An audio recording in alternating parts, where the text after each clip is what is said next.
Well, I want to thank you for joining us today, and especially for Maureen for her efforts in setting up this presentation in our Successfully Aging series. As a care manager, I can't think of a thing that comes to my mind first and foremost more than having an advanced healthcare directive in place when it comes to being prepared to successfully age. As care managers, we interact daily with people regarding the management of their affairs, and in particular how their health care impacts their well-being. And one of the first questions that we'll ask a new client when we first meet them is, do you have an advanced healthcare directive? And we've recognized that there's some pretty common responses. A lot of times they ask us a question in return, a what, they might say. And so then it's an opportunity for us to educate from the very beginning. Sometimes they might say, well, I think so. Isn't that in my will or trust? Or they might say, yes, we have an advanced healthcare directive, and we'll ask to see a copy, but they're not sure where it is. They just can't remember where they may have stashed it. They might say, yes, it's in the desk drawer, and they get it out. And then I ask, well, does your appointed decision maker or your agent have a copy of this document? And they admit, we're not sure, can't remember. And then finally, some people are very well prepared and they say, yes, the document's right here, the decision maker has a copy. And then we'll ask, when is the last time it was updated, and does it still reflect your wishes? And often they realize, you know what, it's been quite a while. Maybe we should revisit some of the questions in this document. So in a nutshell, those are the responses that we often get when we first ask that question. Do you have an advanced healthcare directive? It's interesting because research shows that 92% of people say that talking with their loved ones about their end-of-life care is important. But in reality, only about 32% of people have done so. So we're always on a mission to educate clients and those who we come in contact with about the importance of advanced care directives. So we have some objectives for this time together. We hope that you will come away with an understanding of what an advanced healthcare directive is, why it's important to have one. We would like to help you distinguish between several types of advanced directives. And we're going to give you some resources to help complete an advanced directive or update an existing one. So here we go. All right.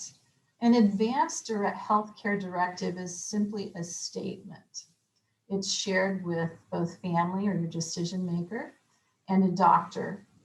And it tells how someone wants to be treated if they become seriously ill and cannot speak for themselves. And there are two essential components that any advanced healthcare directive should include. It should designate who will speak for you when you can't, and should provide instructions or your wishes. We shouldn't assume others will know what we want if we haven't written it down and talked with them. Remember that statistic? 92% of people think that's important. They want to talk about it, but only 32% have. We want to change those numbers. So why complete an advanced healthcare directive then? Well, because you never know when an accident or health crisis might happen, right? And that shared and accessible information is priceless. It's an effective way of communicating your wishes for what you want. more than just making a wish that someone will know. People of all ages may unexpectedly be in a position where they can't speak for themselves. So this isn't an age-specific issue. You don't just turn 65 and then say, oh, I should complete an advanced healthcare directive. I have a 29-year-old son who's a thrill seeker. And last year I sat him down and I put an advanced healthcare directive in front of him and said, I want you to complete this. You like to have fun, serious fun, but I don't want to be faced with wondering what it is you want if you have an accident. Having an advanced directive assures your doctor also knows what your wishes are about what kind of care you want. And we can't always assume that a physician who is familiar with us is going to be the one administering the care that we need.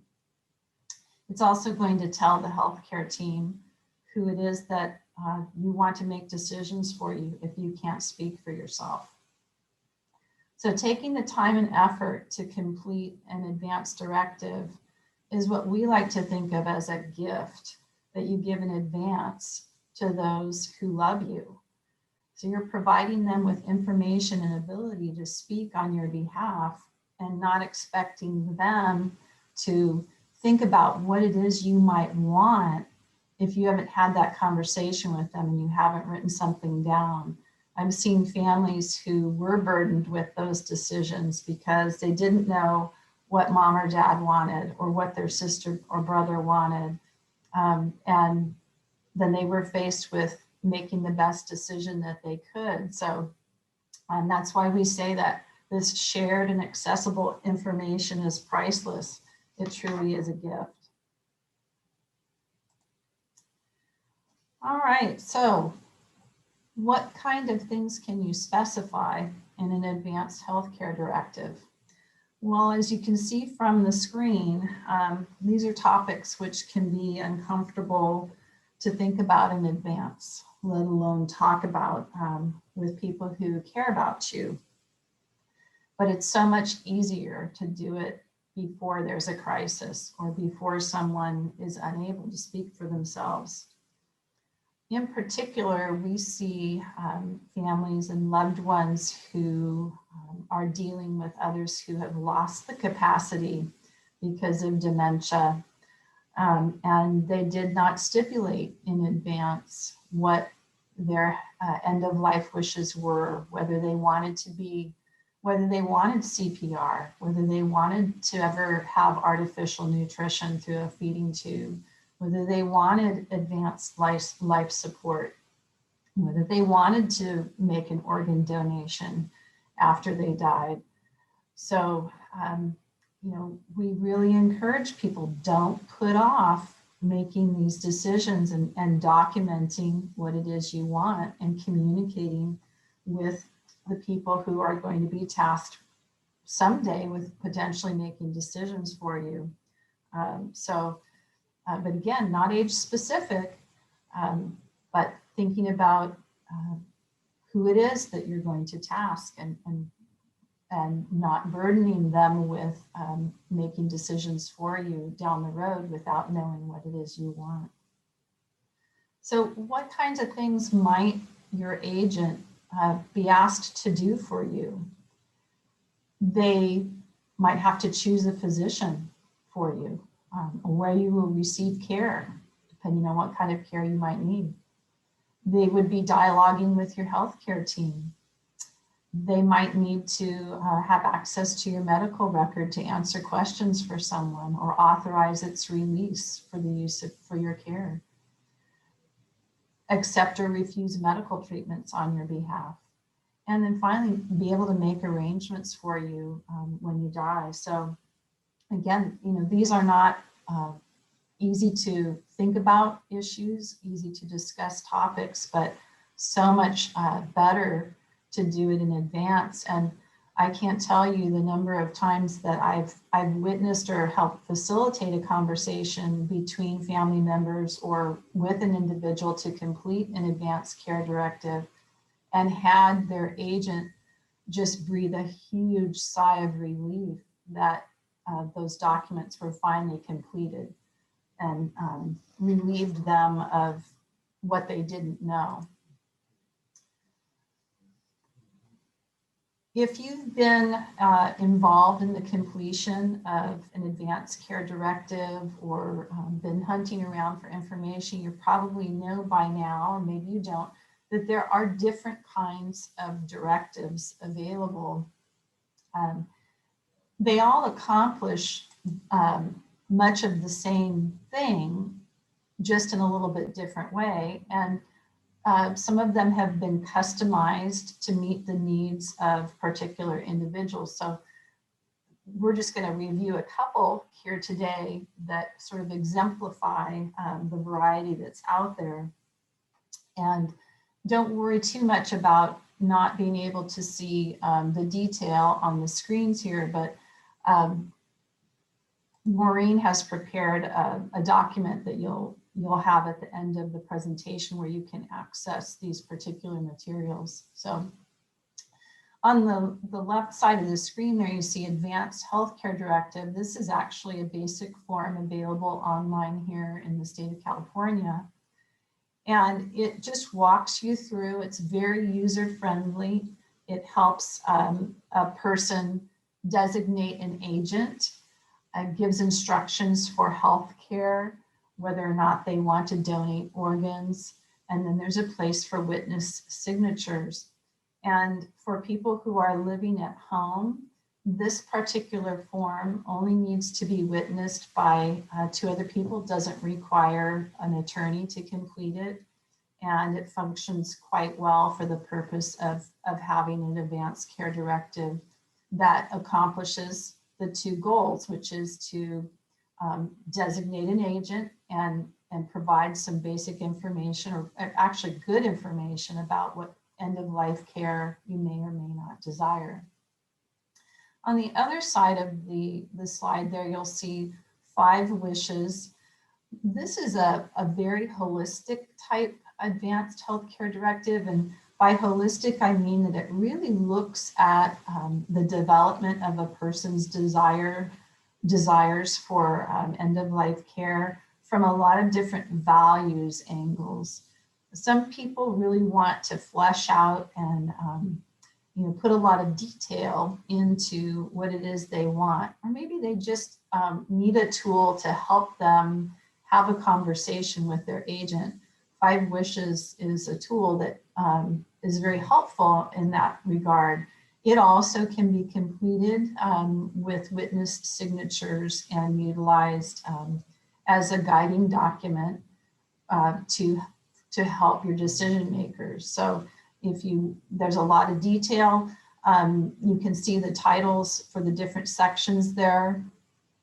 One of them is how comfortable I want to be. So there are questions in there about, do you want music played when you're dying? Are there certain smells that you think you would find comforting, or food, or so forth? So a lot more detail in the document titled 5 Wishes. But again, those are just 2 examples.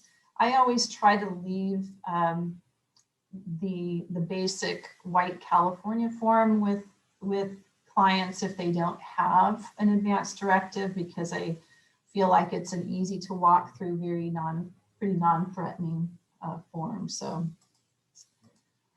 again, 2 examples there. A lot of times when we're talking with folks, they might reference a DNR. I'll hear, well, I'm not sure if I have an advanced healthcare directive, but I have a DNR.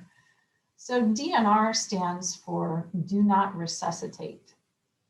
And it basically instructs emergency medical services on a patient's decision that they do not want to have cardiopulmonary resuscitation if they've stopped breathing and their heart isn't working. So it's generally referred to as a pre-hospital form. It's honored in a person's home and during transport between home and hospital. And again, it only refers to not receiving CPR. So think back to the 5 Wishes form we just discussed, and this is nowhere near as comprehensive, and again speaks to care only at home or between home and hospital. So that's a DNR. And I have found that that's an opportunity to educate people again about the necessity of having an advanced healthcare directive that's more comprehensive. Okay, this is the bright pink form. Some of you may be familiar with or maybe not. I also carry these and like to leave them with people. The POLST is an increasingly recognized form of an advanced healthcare directive. It's been available here in California since about 2011. It stands for Physician Orders for Life-Sustaining Treatment. And you might be asking yourself, well, if I have an advanced healthcare directive, why would a POLST be necessary? Well, those documents that we just looked at, the Advanced Healthcare Directive, that white form and 5 wishes, they differ from the POLST in a number of ways. So I'm going to talk about that for the next few slides. The POLST was developed because studies showed that even when a patient had an advanced healthcare directive that named an agent and stated their wishes, that it might not be accessible when it was needed, okay? So the POLST was developed to help correct that problem. It's a tool that documents physician orders. So that's one of the ways that it differs from those other forms. It's why it's called a physician order for life-sustaining treatment. It's also a portable document. So it's actionable and respected across healthcare settings, meaning it can go from home. So emergency medical services arrives at a home, sees this form, they're going to honor it. If they have to transport that person to the hospital, they're going to take that form, they're going to transport that form with the patient, and the medical personnel at the hospital is going to honor that form. If that person then is discharged, let's say to skilled care or a nursing home for rehab, that healthcare setting is going to honor that POLST, and then it can follow that person back home again, all right? So it's a portable document, it's honored across healthcare settings. One of the things we like about it also is that bright pink color, because it's easy to locate. And the objective is to have it clearly displayed in a home. Once it's completed, people will often display it either on the refrigerator or on the back of the front door. And another great thing that we like to see is a medication list posted with it. Really makes accessing care much easier when a medical team knows what kind of medications a patient is taking. The other thing about the POLST that makes it differ from those other advanced healthcare directives is that it is a one-page document. It's standardized, and it makes it easier to understand what a patient's wishes are. It doesn't necessarily replace an advanced healthcare directive, that multi-page document, but it complements it. Think about it. Think about those multi-page documents as a guide, a document which directs your agent and tells them what you want, and then the POLST as an action item or an action document. It puts into action with physician orders the wishes of the patient. We can see here, you probably can break down on your screen, that it's divided into 4 sections.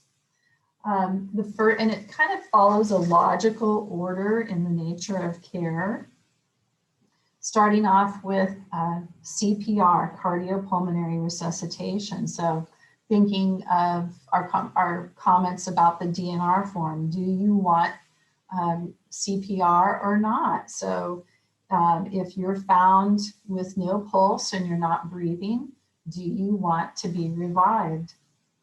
And then it progresses. The next section is, if you do have a pulse and you're breathing, what level of medical intervention do you think that you want? Do you want full treatment, selective treatment, or just treatment that's focused on your comfort? And then the next section addresses artificial nutrition. Do you or do you not want to have a feeding tube? And there are choices there for yes, long-term, no, just a trial, or no, by all means, no artificial nutrition. And there's even a section for additional orders if a little more detail is required. So these are, because this form is completed with a physician, it creates an opportunity to talk about how each one of these sections, each one of these choices is applicable to an individual. So it's an opportunity for dialogue with a physician. It's an opportunity for dialogue with a decision maker.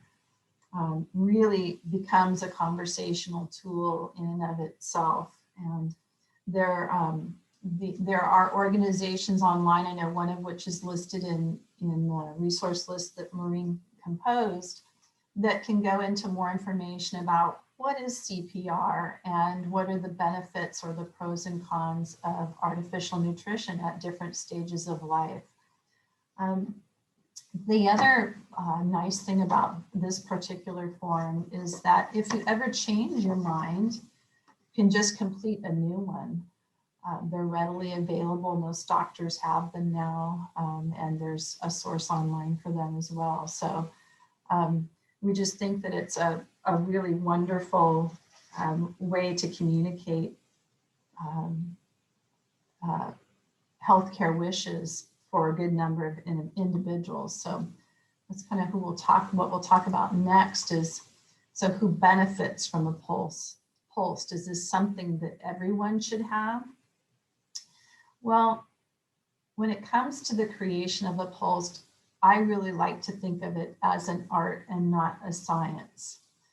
There are some people who are perfectly healthy, to be quite honest, who do have a POLST, but generally it's been designed for those who have some kind of chronic progressive illness, very serious health condition, or those who are medically frail. So again, not age restrictive, right? Because people of all ages can be afflicted.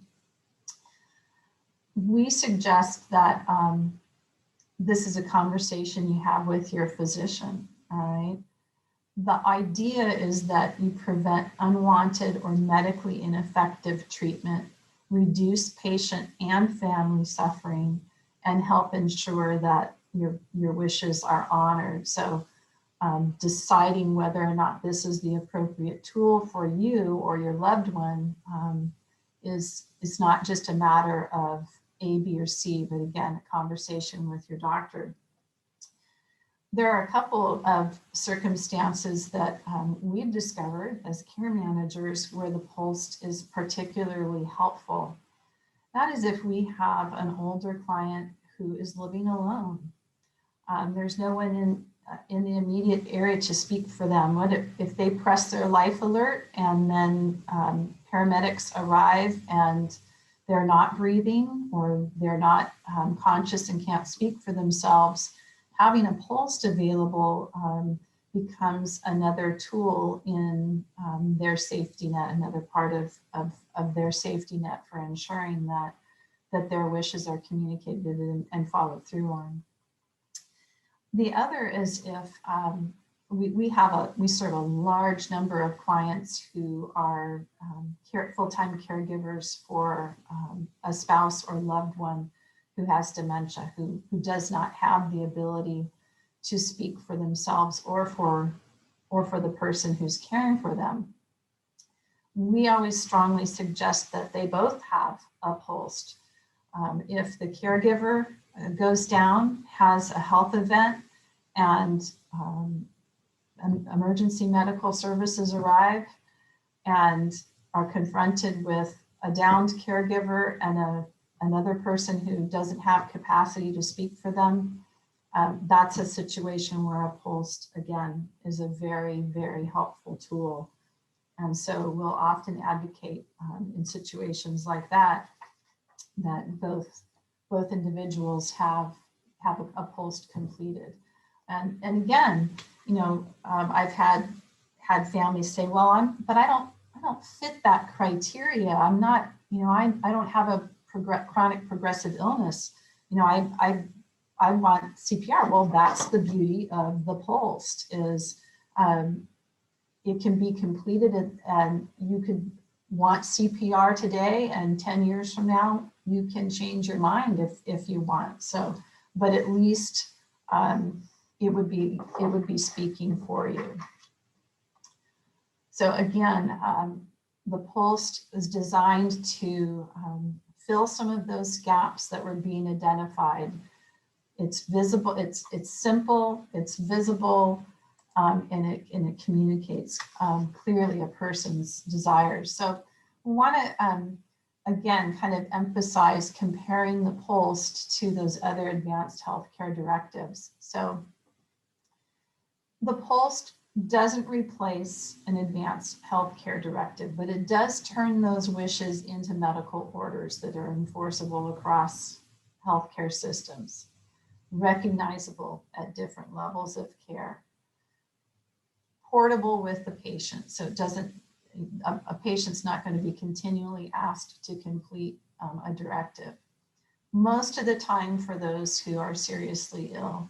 And it can be signed by a decision maker. So if you're named as a healthcare power of attorney for someone, you can complete a POLST on their behalf with their physician. So advanced healthcare directive for anyone. For my 29-year-old son, he's got a regular advanced healthcare directive. It legally appoints a decision maker and provides general instructions for treatment. What about that DNR? Again, how does this POLST compare to that do not resuscitate order? Well, remember, the do not resuscitate order is only if you're choosing not to be resuscitated. With the POLST, you can allow for choosing, it allows for choosing resuscitation. The POLST also allows for other medical treatments. Remember, we talked about the levels of care and also artificial nutrition. Not so with the DNR. The POLST is honored across all settings, DNR only at home and between home and hospital generally. The POLST, more comprehensive, easily recognizable, usually posted on that refrigerator or on the back of that door. Okay. That statistic that I gave you back there in the beginning, 92% of people say that talking with their loved ones about end-of-life care is important, and only 32% have done so. Well, the Conversation Project is one of those tools that's been developed to address this. It's a national initiative that's dedicated to helping people talk about their wishes for end-of-life care. So they're the ones who came up with that statistic, all right? They're similarly, they say that 92% of people say that although they want to talk with their loved ones about end-of-life care, only 32% have done so. Some of the materials we're going to leave you or give you a link for today include the Conversation Project's Conversation Starter Kit. And it's really one of the best tools that I've seen about talking about end-of-life care. And its premise is just to help you think about and develop a good foundation for what you want to share in your conversation with your loved one or decision maker, and how to get that conversation started. I've really found that often once the ice is broken, the conversation goes pretty well. But again, it's just getting it started that is the hardest part. So I hope that some of the information that we've shared today has provided some clarification for you if you're helping someone work toward accomplishing an advanced healthcare directive, or for yourself if you needed encouragement to just go ahead and take the plunge to do so. And I hope that, you're going to become a part of the growing number of people who are having conversations about end-of-life care and then actually documenting those wishes in an advance directive. So I think we're ready to maybe hear some questions, hopefully. Thank you so much, Felicia. That's some fantastic information, and everyone can walk away with some information to think about and some conversations to be had. So thank you. Yes, we do have a few questions here for you. The first question, what happens if something happens to me and I do not have a form completed? Okay, really good question. If you are in a situation where you cannot speak for yourself and you have no advanced healthcare directive, generally what happens is medical personnel will do everything that they can for you. So if you're not breathing, you have no pulse, you're going to get cardiopulmonary resuscitation, CPR. And then they're going to look for a party related to you, the next closest living relative, and they're going to ask if that person will speak for you on your behalf. That's if they can locate someone. So it's not a situation that we want to see anybody in, to be quite honest. So. Thank you. Another question here. What if I don't want to appoint an agent or I don't have an individual to appoint? Okay. Well, you do not have to appoint an agent. You can still complete instructions for healthcare that will provide a medical team with some basic information to guide your care. However, we really encourage people to think this through, and if you think in advance and are talking with people who may be related to you, sometimes we find that clients think that they have to appoint an agent or a decision maker who lives nearby. That isn't the case, especially now in the digital age where we can have conversations virtually and in real time with anyone anywhere in the world, right? So appointing an agent could be a relative out of state. They don't have to live nearby. We've had a good number of older clients who do not have children who've appointed a niece or a nephew, and we've encouraged a conversation and we've helped develop an understanding between them for what their role is, what their loved one wants, and we've helped facilitate that. So that's something we can sit down with people and talk about who would be an appropriate decision maker for you. Another thing we often encounter when it comes to appointing an agent is to make sure or to try to have at least more than one person designated.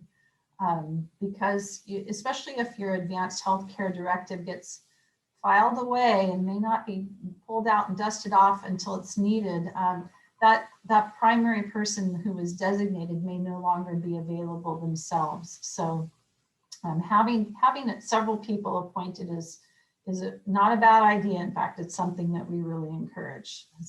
And those are conversations, again, that as care managers, we are happy to sit down with people and have to help them, create a good, cohesive plan for themselves.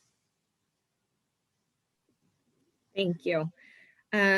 Do I need an attorney to fill out an advanced healthcare directive? No, that is the beauty of all of these forms that we talked about today. Completing an advanced healthcare directive really isn't as difficult as it sounds, and an attorney is not necessary. So the basic advanced healthcare directive that's available from the state of California, as well as 5 wishes, those are documents that are signed by witnesses. One caveat is if you or your loved one are a resident in a skilled nursing facility or a nursing home, then there's a different signature required, but it still does not require an attorney. But really, it helps emphasize that the most important part of this is talking to your loved ones, right? Or letting them know what it is you want. Again, that conversation, that's the best form, or the best form in the world isn't going to be helpful without that conversation. Thank you. One last question for you, Felicia. What if I change my mind? What if I fill out an advanced healthcare directive and at a later point I change my mind? Well, again, the beauty of any of these documents is that they can be updated and re-signed at any point, as long as you still have the ability to make your own decisions. So any of these forms can be completed and updated if you change your mind. Fantastic. Thank you so much for all of that information, Felicia. We really appreciate your insight and wisdom. And we do invite any of our participants, if you have additional questions, to submit them to Elder Care Management. You can visit our website or email us or give us a phone call, 916-206-4420.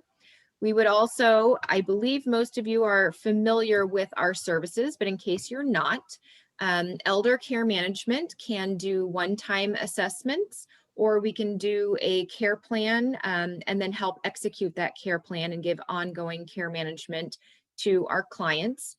We are locally owned and we serve the greater Sacramento area, and we have over 50 years combined experience in senior care with all of our care managers. We do provide support to those living at home, in assisted living, in memory care, or in a clinical setting. And our care managers can assess a client's living situation, provide that written care plan, attend medical appointments, interact with the physicians and care providers, and advocate or intervene in emergency situations. We are 24/7 crisis intervention for our clients. And we also have medication management ability through the help of our nurses. Care managers that are nurses. Our services are based on an hourly rate, and our initial phone consult is always free of charge. So if you have an individual who you think could benefit from care management, please feel free to have them give us a call, and one of our care managers can speak to them about their situation and either provide some resources to help them on their journey or talk about further detail about care management and how we can help them in that process. We are very excited about our successful aging presentation series. Again, it's the third Thursday of every month at 3 p.m. Next month, our presentation will be Moving On, When is the Right Time to Move? And we'll discuss assessing an individual or a couple living at home and when they are in a situation where it is time for them to move into a community where they can get more support and all the different factors to consider at that time. So we do invite you and anyone you know to join us for these presentations. And then in July, we will have our successful aging presentation. It takes a plan. And that's kind of the foundation of this series and talks about how to prepare for the future, how to get your medical, legal, and financial documents in order. So again, thank you very much for spending your afternoon with us. Please contact us if you have any questions, and we invite you to visit our website, www.eldercm.com, if you have interest in learning more about our services. Thank you all and have a nice evening.